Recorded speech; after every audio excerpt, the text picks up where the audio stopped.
네, 그때 제가 이런 변형 전략이 있어요. 이거는 복리 13%가 아니라 복리 20% 전략입니다. 쿄 하고 도망가 버렸죠. 그래서 사람들이 이게 도대체 무엇입니까? 라고 여쭤본 분들이 많았거든요. 자, 이 신비로운 전략은 무엇이냐 하면은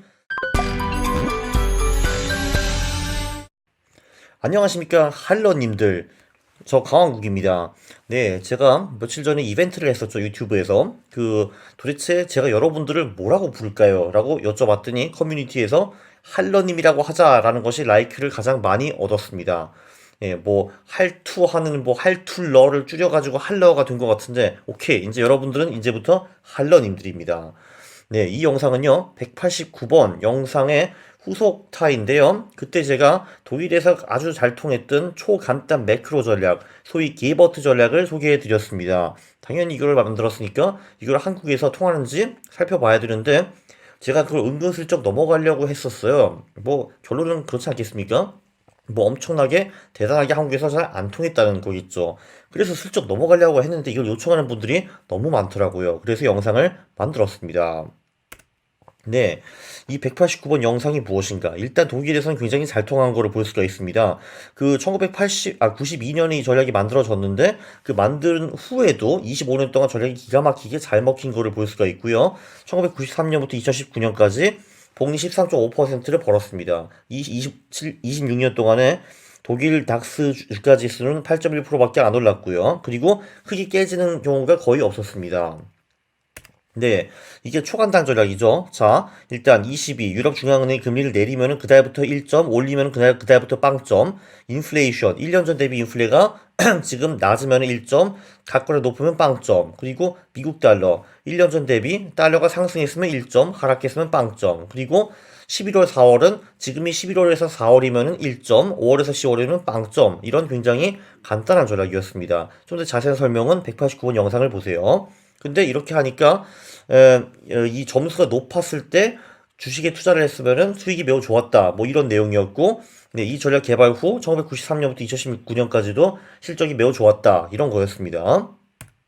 네, 그때 제가 이런 변형 전략이 있어요. 이거는 복리 13%가 아니라 복리 20% 전략입니다. 쿄 하고 도망가 버렸죠. 그래서 사람들이 이게 도대체 무엇입니까? 라고 여쭤본 분들이 많았거든요. 자, 이 신비로운 전략은 무엇이냐 하면은 이건 다음에 하겠다라고 했는데 다음이 지금이죠. 예, 그래서 한번 보면요.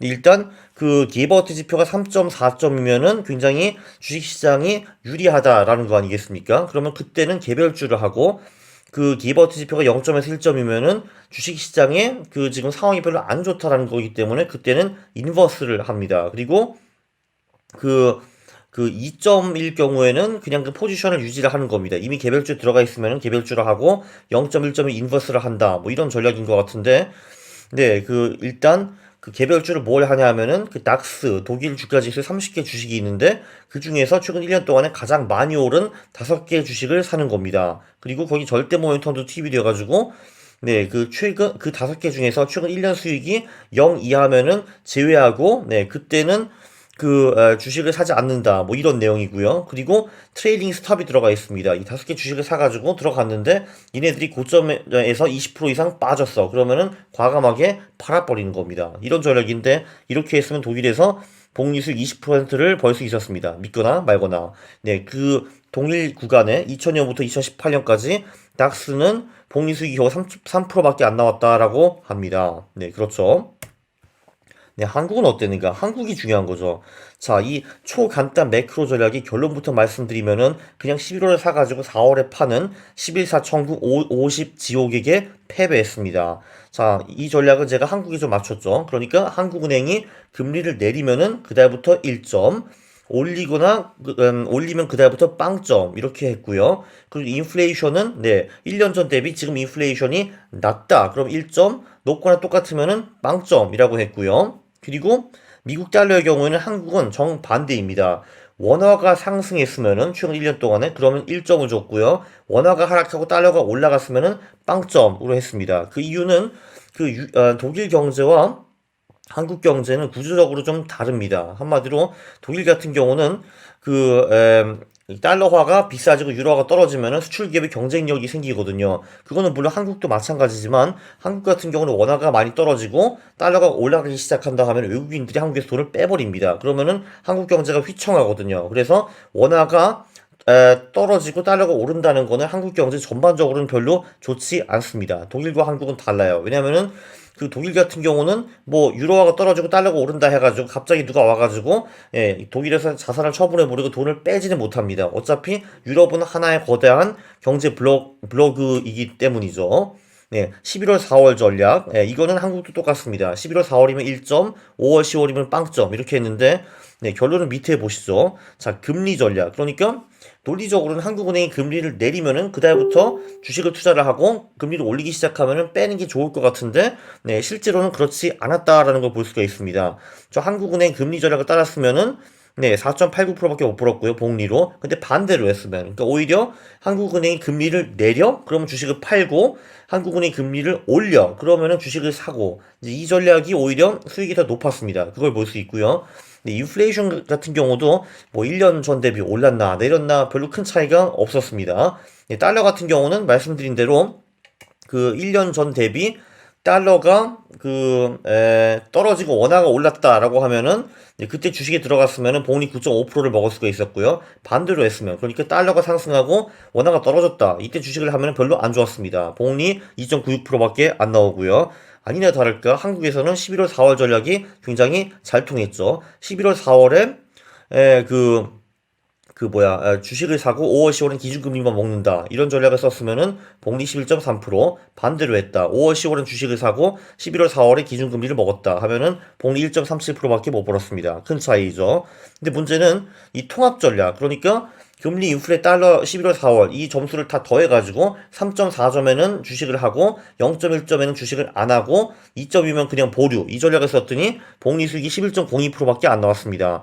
물론 11.02%는 커스피보다도 높아요. 커스피는 8.05%니까 not bad. 이거는 좋은데 문제는 그냥 되게 단순하게 11월에 커스피를 사서 4월 말에 파는 그 전략보다 수익이 오히려 좀 더 떨어지고 MDD도 그 36.7대 49.5니까 오히려 더 떨어집니다. 그러니까 이 세 개 매크로 지표 플러스 11월 4월 전략을 한 요 전략이 그냥 단순히 11월 4월 전략한테 패배했습니다. 한국에서 꽝 이렇게 결과가 나온 겁니다.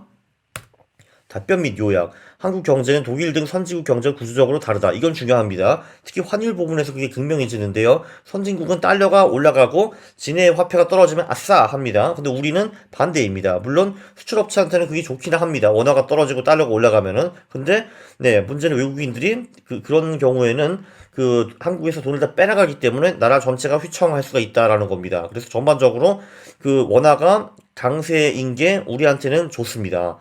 금리 인플레 지표는 주가지수 예측에 별로 그렇게 크게 도움이 되지 못했고요. 한국과 독일의 공통점은 딱 하나 극명하게 있죠. 11월에서 4월은 주식 청구, 패러다이스. 5월, 10월은 쉣, 지옥입니다. 강화국의 매크로 지표 투어. 이걸 끝인가? 글쎄요. 사실 제가 지금 매크로 전략들을 잘 모르거든요. 그래서 이 지표, 저 지표 막 꾹꾹 찔러보고 있습니다. 근데 제가 178번에 이제 모멘텀과 일드 커브를 섞는 그런 전략을 만들었어요. 저도 그 전략이 기억이 하나도 안 나가지고 조금 전에 178번 영상을 보고 야 내가 이런 걸 알았어? 허허허 야 되게 스마트하네. 이거 누가 만들었어? 야 나였네. 하하하 뭐 이러고 있었습니다. 그러면은 오늘 증빙된 그거죠. 11.4 전략은 잘 통한다. 그리고 환율 전략도 그럭저럭 잘 통한다. 그러면은 모멘텀 일드 커브에 11월 4월에 환율을 붙이면 어떨까? 이런 생각을 막 하고 있고요. 인플레 금리 환율. 그래, 중요한 지표지만, 이거 말고 또 선행지표, 매크로 지표. 그러니까 이 매크로 지표들이 막 움직이기 시작하면 몇 개월 후 주식이 막 따라가고 이런 지표들이 없을까? 막 고민을 막 하게 되던데요. 오늘 광복절이니까 회사에 제가 안 갔거든요. 그래서 회사 안 가면 집에서 뭐를 하는가? 잡생각을 하게 됩니다. 투자 이거 어떻게 하는 거야? 이런 생각을 하게 돼 있고요. 그리고 제가 또 무역투자진흥공사에 다니는데 이 무역 통계 또 그 무역 흑자 적자 통계 이런 걸 어떻게 또 한번 주식에 활용할 수가 없을까 이런 생각을 또 하게 되었습니다. 뭐 예를 들면은 특정 품목 수출이나 수입이 늘어나면은 몇 개월 후에 주가가 오르고 이런 거 혹시 없을까만 생각을 하는 겁니다. 이런 잡생각을 막 하게 되어 있어요. 물론 저는 잡생각에서 그치지 않고 백테스트를 해볼 겁니다. 여러분 기대하세요. 그러나 이 백테스트를 제가 아마 오늘 내일 할 것 같지는 않습니다. 이거 한번 하는데 데이터 차는데 시간이 많이 걸리고 백테스트 하는 것도 어렵거든요. 그래서 천천히 찬찬히 할 것 같습니다. 그때를 기대하십시오. 자, 끝나기 전에 들어오셨으면은 구독을 하셔야죠. 알람 설정을 누르는 겁니다. 영상을 보시면 좋아요를 누르는 겁니다. 싫어요 누르면 제가 매우 싫어합니다. 네, 감사합니다.